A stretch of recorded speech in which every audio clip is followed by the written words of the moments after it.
तुम्हारे मस्जिदों के अंदर आके चुन चुन के मारेंगे, इतना ध्यान में रखो। ओए बड़े, ओए उग्रवादी सिरे ले रहे हैं।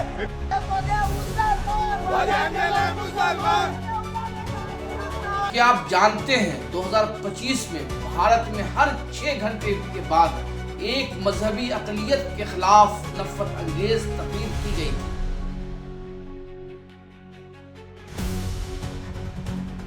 नफरत अब सिर्फ सड़कों पर नहीं बल्कि आपको मोबाइल स्क्रीन तक एक मंसूबे तक पहुंचाई जा रही है।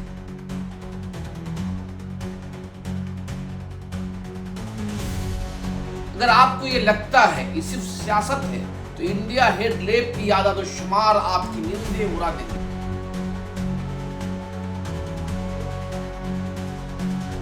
आज हम एक ऐसी रिपोर्ट पर बात करने जा रहे हैं जो भारत में अक़लियतों की सूरत-ए-हाल और सियासी माहौल के हवाले से इंतहाई तशवीशनाक हक़ाइक़ हमारे सामने लाती है। अमेरिका के शहर वाशिंगटन में कायम इदारा Center for the Study of the Organized Hate CSOH के प्रोजेक्ट इंडिया हेट लेप ने 2025 में अपनी ताज़ा रिपोर्ट जारी कर दी है। इस रिपोर्ट के मुताबिक भारत में नफरत अंगेज तकारीर अब सिर्फ इंतखाबी मुहिम का हिस्सा नहीं रही है बल्कि ये हुक्मरानी का एक बावकार हथियार बन चुका है।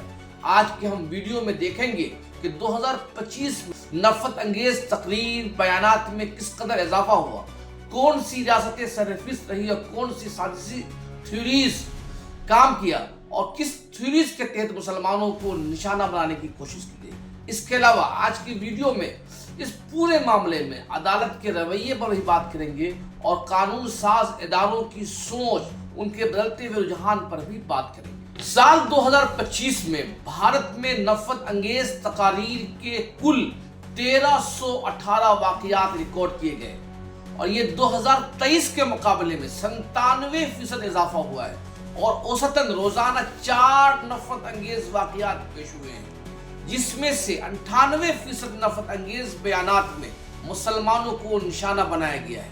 इसी तरीके से ईसाइयों के खिलाफ नफरत अंगेज वाक़यात में 41% इजाफा हुआ है। 88% वाक़यात नफरत अंगेज तकारीर बयानात के जो 88% वाक़यात उन रियासतों में हुए हैं जहां पर बीजेपी की हुकूमतें हैं। महाराष्ट्र, मध्य प्रदेश, राजस्थान, उत्तर प्रदेश, उत्तराखंड, आसाम जैसी रियासतें शामिल हैं। इंडिया हेट लेप की रिपोर्ट के मुताबिक नफरत अंगेज तकारीर की 50% जो तकारीर है वो मन घड़त थ्योरीज है, जैसे लव जिहाद, लैंड जिहाद, थूक जिहाद, वोट जिहाद जैसे नफरत अंगेज इस्तिलाहात की आड़ में किया गया है। लव जिहाद के मुतालिक दावा किया जाता है कि मुसलमान मर्द हिंदू खवातीन को धोखा देकर मजहब तब्दील कराते हैं। लैंड जिहाद के तहत दावा किया जाता है कि मुसलमान सरकारी जमीनों के ऊपर कब्जा करके मसाजिद और मजहबी इमारतें तामील करते हैं।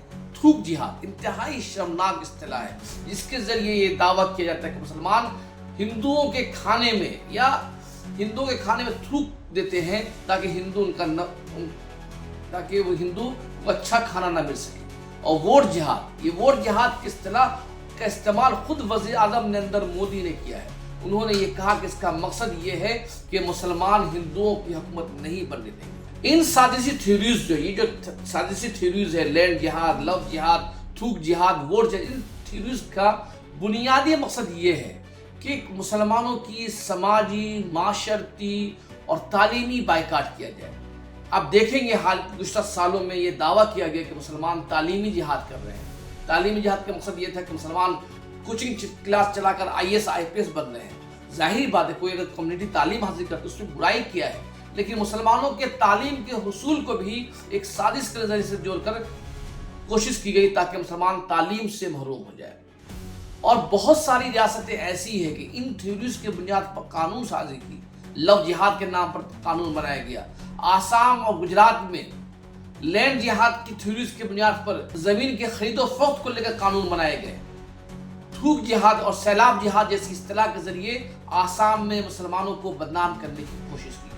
इस रिपोर्ट में एक चैप्टर बनाया गया जिसका उन्वान रखा गया डेंजरस तकरीर, मतलब وہ تقاریر جس تقریر کے ذریعے مسلمانوں، عیسائیوں، سکھ اور دیگر مذہبی اقلیات کے خلاف تشدد پر ابھارا گیا ہے، اور یہ اطلاع دی گئی ہے کہ پوری رپورٹ میں بتلایا گیا ہے کہ اس ہیٹ اسپیچ کرنے کے معاملے میں کئی مذہبی لیڈران بھی شامل، ہندوؤں کے بڑے بڑے مذہبی لیڈران شامل ہیں، وہیں کئی بڑے بی جے پی کے بڑے بڑے سیاستداں جس میں پشکر پاسوامی جو اتراکھنڈ کے وزیر اعلیٰ ہیں، یوگی آدتیہ ناتھ جو اتر پردیش کے وزیر اعلیٰ ہیں، ہیمنت بسوا سرما جو آسام کے وزیر اعلیٰ ہیں، اسی طریقے سے اس ہیٹ اسپیچ کے ٹاپ 10 ہیٹ اسپیچ کے معاملے میں ملک کے وزیر داخلہ امت شاہ کا بھی نام لیا گیا ہے کہ وہ عناصر ہیں جنہوں نے مسلمانوں کے خلاف، عیسائیوں کے خلاف ہیٹ اسپیچ شامل کی ہے، اور 2025 میں 308 ایسی تقاریر کی گئی ہیں جن میں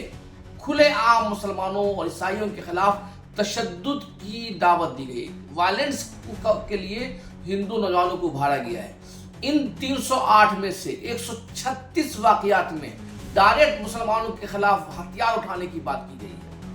تو تمہارے مسجدوں کے اندر آ کے چن چن کے ماریں گے، اتنا دھیان میں رکھو۔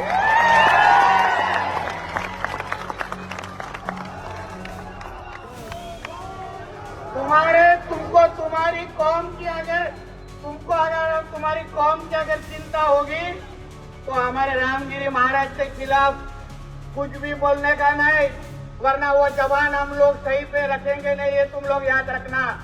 ایک ایودھیا رام مندر بننے سے ہمارا پیٹ نہیں بھرا، اب ہم کاشی کی اور دیکھ رہے ہیں، اب ہم کاشی کے سروے کی اور دیکھ رہے ہیں، کیونکہ اب کاشی میں بھی بھویہ مندر بننے جا رہا ہے، اس لیے ہندوؤں کی لالچ اور دن پہ دن بڑھتے جا رہی ہے۔ کیوں لے رہے ہیں مودی صاحب؟ سرے نہیں لے رہے ہیں، سرے لے رہے ہیں دیش کے ویگن، بڑھوے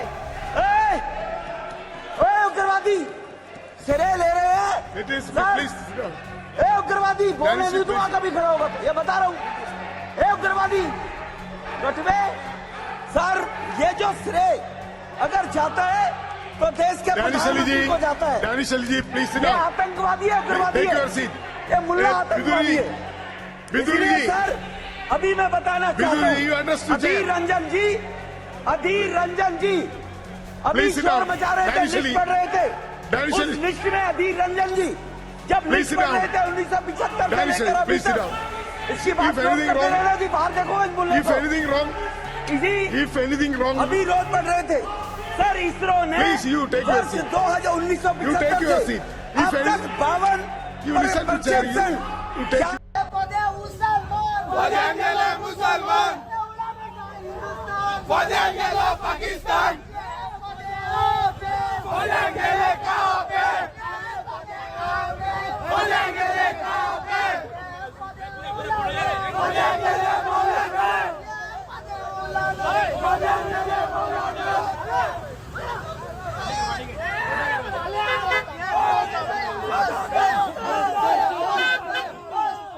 اس پورے معاملے میں مہاراشٹر میں سب سے زیادہ 40% واقعات پیش آئے، اور مہاراشٹر حکومت میں وزیر نتیش رانے نے مسلسل لگاتار مسلمانوں کے خلاف نہ صرف نفرت انگیز بیانات دیے بلکہ مسلمانوں کے خلاف ہتھیار اٹھانے کی اپیل بھی کی۔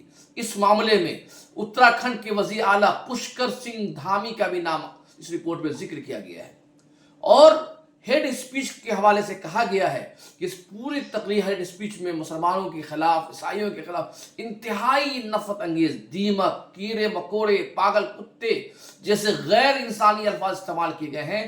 یہ اس پورے ہیڈ اسپیچ کا مطلب یہ ہے کہ اس کے تحت مسلمانوں کے خلاف نفرت کو ابھارا جائے۔ اس پوری رپورٹ میں سوشل میڈیا کے کردار پر بھی طویل بحث کی گئی ہے کہ سوشل میڈیا، فیس بک، یوٹیوب، انسٹاگرام جیسے جو سوشل میڈیا پلیٹ فارم جہاں بڑے تعداد میں انڈین وہاں پر وابستہ ہیں، وہ کس طرح سے کردار ادا کرتے ہیں۔ رپورٹ میں کہا گیا ہے کہ سوشل میڈیا پلیٹ فارم ایندھن کے طور پر کام کر رہی ہے، یہ الاؤ نفرت انگیز تقاریر کے الاؤ کرتے ہیں۔ 97% نفرت انگیز واقعات کی ویڈیوز فیس بک، یوٹیوب، انسٹاگرام پر لائیو اسٹریمنگ کی گئی، اپلوڈ کی گئی، اور 944 واقعات فیس بک پر پھیلائے گئے۔ انسٹاگرام کے فیچر اور ریلیز कोलप्स के जरिए नफरत अंगेज तकारीर को वायरल किया गया। ये कहा गया है कि तमाम सोशल मीडिया की अपनी कम्युनिटी स्टैंडर्ड्स हैं। कम्युनिटी स्टैंडर्ड के तहत कुछ कवानीन हैं जिसके तहत कुछ चीज़ों को कंट्रोल करते हैं, लेकिन नफरत अंगेज तकारीर के मामले में सोशल मीडिया प्लेटफॉर्म अब नफरत अंगेज तकारीर को एक तरह से खुली छूट दे दी कि तुम जिस तरह चाहो उसको शेयर करते रहो, और कम्युनिटी स्टैंडर्ड्स के तहत इनके खिलाफ कोई कार्रवाई नहीं की गई है। इस रिपोर्ट का सबसे अहम पहलू अदालती और कानून साज सतह पर होने वाली पेशरफ्त है।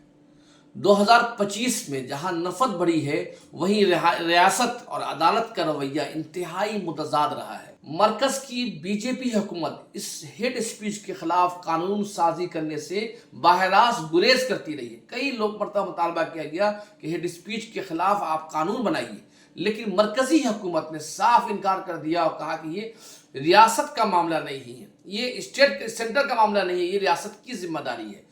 पार्लियामेंट में इस सवाल को जब उठाया गया और वजीर कानून के सामने आदाद-ओ-शुमार पेश किए गए, तो मरकजी वजीर किरण रिजिजू ने साफ लफ्जों में कहा कि रियासती हुकूमतों की जिम्मेदारी है। बल्कि कानून साज इदारों में, राजस्थान की असेंबली में, गुजरात की असेंबली में, राजस्थान की असेंबली में बहरास कांग्रेस के मेंबर असेंबली, मुस्लिम असेंबली के बारे में राजस्थान के बीजेपी मेंबर असेंबली में साफ लफ्जों में कहा कि तुम पाकिस्तानी हो। आपको याद होगा कि पार्लियामेंट के इंतखाबात से पहले पार्लियामेंट में मेंबर पार्लियामेंट दानिश कंवर को बीजेपी के मेंबर पार्लियामेंट ने खुले आम ओ पाकिस्तानी, ओ जिहादी जैसे नफरत अंगेज अल्फाज से खिताब किया था।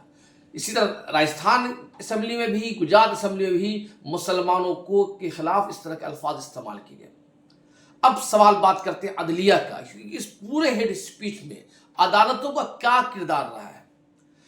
माजी में हमने देखा है कि अदालतें आम तौर पर एक्टिविज्म करती रही हैं, हेड स्पीच को रोकने के लिए कार्रवाइयां करती रही हैं। हालिया वर्षों में अदालतें एक कदम पीछे हटाई है, अपने आप को पीछे हटाया है और साफ लफ्जों में कहा है कि वो इस तरह के हेड स्पीच की निगरानी नहीं कर सकते हैं। अदालत ने साफ साफ कहा कि वो हर इस हेड स्पीच की निगरानी नहीं कर सकते। अगर आपको शिकायत है तो आप पुलिस से राब्ता करें। वहीं पूरे मामले में पुलिस का जो किरदार रहा है वो खामोश तमाशाई का किरदार रहा है। सुप्रीम कोर्ट के जज जस्टिस एस ओका, जो मशहूर जजों में से एक रहे हैं, उन्होंने रिटायरमेंट से पहले खबरदार किया था कि ये जो नफरत अंगेज तकारीर है दानिस्ता तौर पर अक़लियती तबके को अक़लियतों के खिलाफ उकसाने के लिए इस्तेमाल किया जा रहा है, और इसका मकसद जहां सियासी मफादात को हासिल करना है, लेकिन उससे कहीं ज़्यादा बड़ा मकसद ये है कि अक़लियतों को तबाह व बर्बाद कर दिया जाए। 2025 में जो एक बड़ी पेशरफ्त हुई वो ये हुई है कि कर्नाटक असेंबली ने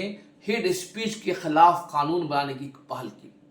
ये एक तरह से कहा जा सकता है कि मायूसियों में एक हवा का एक खुशनुमा झोंका था, जिसमें 10 साल तक की कैद की सज़ा की तजवीज़ की गई। लेकिन इस कानून की कुछ खामियां हैं जिसके तरफ इशारा भी किया गया है इस रिपोर्ट के अंदर, कि हेड स्पीच की जो तारीफ की गई, कौन सी तकरीर हेड स्पीच कहलाएगी, उसकी तारीफ इंतहाई मुबहम है। और माहिर अंदेशा जाहिर कर रहे हैं कि इस कानून का मिसयूज भी हो सकता है और सियासी जमातें अपने मुखालिफिन के खिलाफ इस्तेमाल कर सकती हैं। अब आखिर में ये तमाम पूरी रिपोर्ट भारत के जमहूरी ढांचे के लिए एक वार्निंग है। जब रियासत, पुलिस, कभी कभार अदालतें खामोशी अख्तियार कर लें तो नफरत माशरे की जड़ों में बैठ जाती है।